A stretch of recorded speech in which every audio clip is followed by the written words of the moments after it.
Une petite vidéo pour vous expliquer les triangles quelconques. Donc quand je veux dire par expliquer les triangles quelconques, c'est juste montrer les quelques relations utiles pour calculer les côtés et les angles des triangles quelconques. Donc les triangles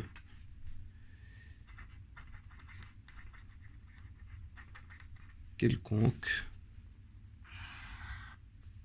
Voilà. Donc, avant de commencer, je vais faire un petit rappel des relations que l'on peut trouver dans un triangle particulier qui est le triangle rectangle que vous connaissez très bien.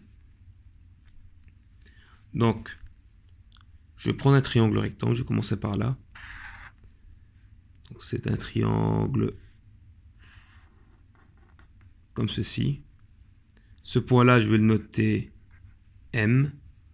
Cet angle-là, je vais le noter bêta. L'angle qui se trouve ici, je vais le noter gamma. Et celui-ci qui a un angle droit, c'est pour ça que je mets un petit carré ici, c'est pour représenter un angle droit. Je vais l'appeler alpha. Donc ça, c'est un triangle rectangle. Dans un triangle rectangle, vous savez que le côté le plus long, c'est l'hypoténuse. Et c'est toujours le côté qui va être opposé à l'angle droit. Donc il va faire face à l'angle droit. Ce côté-là est de longueur petit a. Donc petit a, c'est la longueur de l'hypoténuse. La longueur de ce côté-ci, qui est l'angle opposé à bêta, je vais l'appeler petit b. Et la longueur de ce côté-ci, qui est le côté opposé à l'angle gamma, je vais l'appeler petit c. Et comme vous le savez tous, la relation de Pythagore, c'est une relation qui lie la longueur des trois côtés. C'est-à-dire c'est une relation qui va lier A, B et C. Donc c'est un rappel. Et donc c'est une relation que vous maîtrisez assez bien, mais je vais la rappeler ici. Comme ça, je peux vous montrer la petite différence avec les formules que l'on va voir aujourd'hui. Donc, Pythagore me dit la chose suivante.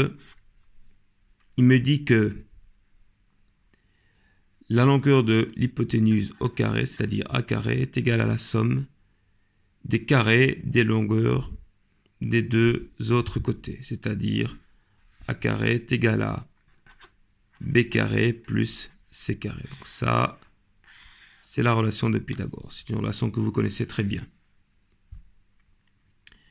Maintenant, ce que je vais faire, pour vous montrer la petite différence que l'on va avoir cette année, c'est qu'on ne va plus avoir nécessairement affaire à des triangles rectangles, mais à des triangles quelconques, c'est-à-dire des triangles dont l'angle alpha ici n'est pas nécessairement un angle droit.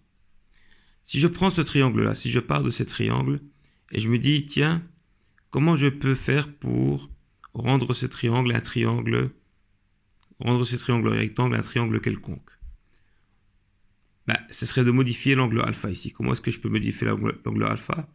Par exemple, le point M ici, si je m'amuse à le déplacer tout en gardant tous ces points-ci fixes, qu'est-ce qui va se passer? Donc, si je déplace le point M ici, par exemple, vers la droite, et je le place ici, par exemple, mon point M, et je vais avoir quoi? Je vais avoir mon triangle. Donc, ce point-là va rester fixe. Donc, je vais avoir mon segment B ici, mon côté B qui va devenir comme ceci. Donc, l'angle gamma va devenir un peu plus grand. Donc, va être un petit peu modifié. Et l'angle alpha, qui était un angle droit, va se retrouver ici. Ok? Donc, je vais faire un autre dessin parce qu'il y a beaucoup de choses à mettre dessus, j'ai pas envie que vous vous embrouillez un petit peu. Donc, je vais faire un dessin un peu en dessous ici. Je vais essayer de représenter le même triangle en un peu plus grand. Voici, ça c'est le triangle. Et je vais utiliser une couleur pour représenter tout ce qui a été modifié. Donc, je vais utiliser ici du rouge.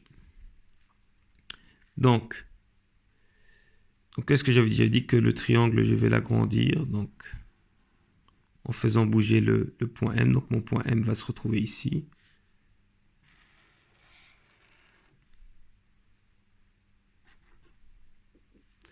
Ça, c'était anciennement mon angle alpha. Ben, mon angle alpha va se retrouver là. Gamma, ça sera tout ceci. Et bêta, ben, bêta, normalement, n'a pas changé. Donc, je vais le laisser en noir. Qu'est-ce qui n'a pas changé? Ben, le A n'a pas changé. Et ce qui a été modifié, c'est le côté B, qui initialement était là. Il se retrouvait ici. Et le côté C, qui est devenu beaucoup plus long. Donc, quand on examine ce triangle-là, qu'est-ce qu'on remarque? Ben, la relation de Pythagore que vous voyez ici n'est plus applicable ici. Hein. Donc, ici, A n'a pas changé de longueur. Donc, la longueur A est restée la même. Mais la longueur B qui se trouve ici est devenue un peu plus grande. Et la longueur C qui se trouvait initialement ici est devenue plus grande. Donc, on ne peut plus dire que, pour ce triangle-ci, qui n'est plus un triangle rectangle, on ne peut plus dire que si je prends la longueur B, la valeur de la longueur B, je la mets au carré, et je l'ajoute à la valeur de la longueur C au carré, je ne vais plus obtenir la valeur de la longueur A au carré. Donc B carré plus C carré ne va plus donner A carré, puisque B carré plus C carré va donner certainement une longueur supérieure à A carré, puisque B et C ont augmenté de longueur. Donc si je les mets au carré, si je somme et si je fais exactement la même relation, je vais avoir une valeur qui sera pas égale à A carré, puisque A carré n'a pas changé de longueur. J'aurai une valeur qui est supérieure à A carré. Donc, puisque j'ai une valeur qui est supérieure à A carré, et moi, dans ma relation, je veux garder une égalité, pas une inégalité, donc qu'est-ce que je veux dire? Ben, je veux dire, au lieu de dire que A carré est strictement plus petit que B carré plus C carré, je veux dire que A carré plus un surplus, le surplus, je vais l'appeler, je sais pas, quelque chose, plus une certaine valeur, va me donner B carré plus C carré. Ok? Ce quelque chose, c'est ce que je vais essayer de déterminer. Bien évidemment, dans cette vidéo, je ne vais pas chercher à vous démontrer, ou à vous montrer plutôt comment trouver ce quelque chose. Ça constitue une démonstration et ce n'est pas l'objet de cette vidéo. Je ferai peut-être une vidéo pour ceux qui sont intéressés où je pourrais démontrer carrément la formule que je vais mettre tout de suite. Donc, ce quelque chose-là, au fait, je vais le reprendre ici. Ce quelque chose que je ne vais pas démontrer, c'est 2 fois B fois C fois cosinus de l'angle alpha. Donc, puisque c'est quelque chose, c'est 2 fois B fois C fois cosinus de l'angle alpha. Si je réécris ma relation A plus quelque chose, je vais écrire A plus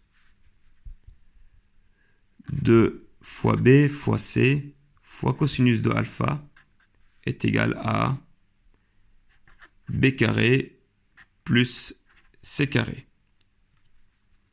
Je vais mettre un peu d'ordre et donc je vais isoler A carré. Donc j'aurai A carré est égal à B carré plus C carré moins donc tout ceci, moins ce quelque chose, donc moins tout ceci, moins 2 fois B fois C fois cosinus de alpha. Et ça,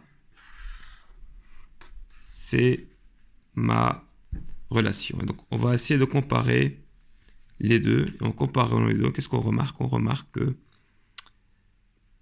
entre la relation de Pythagore et la nouvelle relation que j'ai ici pour les triangles quelconques, donc je rappelle que la relation de Pythagore s'applique dans le cas où l'angle alpha vaut 90 degrés, donc dans le cas où on a un triangle rectangle, et lorsque, par ma petite modification, j'ai fait en sorte que ce triangle rectangle ne le soit plus, je tombe sur une relation qui est comme ça. Et donc, on a ici, ceci va constituer la fameuse correction, donc le terme que je vais retrancher pour avoir cette fameuse correction due au fait que je n'ai plus affaire à un triangle rectangle. Donc normalement, si alpha vos 90 degrés, cette relation-ci devrait me donner la relation de Pythagore. Et c'est ce qu'on va voir tout de suite. Donc, j'ai ma relation ici. Et je me pose la question, si alpha vaut 90 degrés, donc si j'ai affaire en fait à un triangle rectangle, si j'ai affaire à un triangle rectangle, il suffit de prendre cette formule-là et de remplacer alpha par 90 degrés. Et vous allez voir ce que je vais obtenir. Je vais d'abord remplacer a carré est égal à b carré plus c carré moins 2 fois b fois c fois cosinus de 90 degrés. Et vous savez que cosinus de 90 degrés, c'est 0. Et donc 0 fois c fois b, quelle que soit la valeur de b et c, donc 0 fois c fois b fois 2, tout ça va me donner quelque chose qui est égal à 0. Et donc qu'est-ce qui me reste? Il me reste que a carré est égal à b carré plus c carré moins 0. Donc a carré est égal à b carré plus c carré. Donc je tombe sur la relation de Pythagore. Donc on voit bien que cette relation-ci est une relation qui généralise Pythagore. Pythagore fonctionnait que sur les triangles rectangles, donc sur les triangles dont l'angle alpha ici vaut 90 degrés. Cette relation fonctionne pour tous les triangles, quelle que soit la valeur de l'angle alpha, qui peut valoir des valeurs différentes de 90 degrés ou 90 degrés. Quand il vaut 90 degrés, je peux toujours utiliser cette formule et je tombe sur Pythagore. Voilà. Maintenant, certains vont me dire, oui, mais ce que j'ai fait ici, c'est que j'ai fait une modification en rallongeant la longueur C, la longueur B. J'aurais effectivement pu faire une autre modification. Je vais la mettre en rouge ici. Plutôt on va utiliser une couleur un peu plus sympathique. Voilà, donc. J'aurais effectivement pu prendre le point M ici et le reculer. Donc, par exemple, le mettre là. J'aurais eu un triangle quelconque, mais dont la valeur de C est plus faible et un angle alpha qui se serait retrouvé ici. Et un angle gamma plus petit. C'est vrai que là, je n'aurais pas pu me permettre de dire que c'est a carré plus quelque chose. J'aurais pu dire, enfin ici par exemple, dans ce cas-ci, je ne peux plus dire que a carré est strictement plus petit que b carré plus c carré, puisque le c est devenu plus petit. Donc, oui, dans ce cas-là, j'aurais eu peut-être a carré est strictement plus grand que b carré plus c carré. Ok, ça ne change rien. Pourquoi? Parce que j'aurais écrit la même relation, mais à la place d'écrire plus quelque chose, j'aurais écrit moins quelque chose. Et si vous regardez attentivement ici, si l'angle alpha, comme vous voyez ici, si je m'amuse à prendre le point M et à le faire glisser vers la gauche, l'angle alpha va, contrairement au cas précédent, quand je faisais glisser vers la droite, l'angle alpha passait dans le degré, un angle plus petit que 90 degrés. Ici, si je prends l'angle de 90 degrés, l'angle alpha de 90 degrés, et je fais glisser M vers la gauche, je vais obtenir un angle qui est supérieur à 90 degrés. Donc, comme vous le savez, lorsqu'un angle est supérieur à 90 degrés, le cosinus de alpha que vous retrouvez dans cette relation-ci, va être négative si alpha est supérieur à 90 degrés. Et c'est le cas de ce triangle-ci.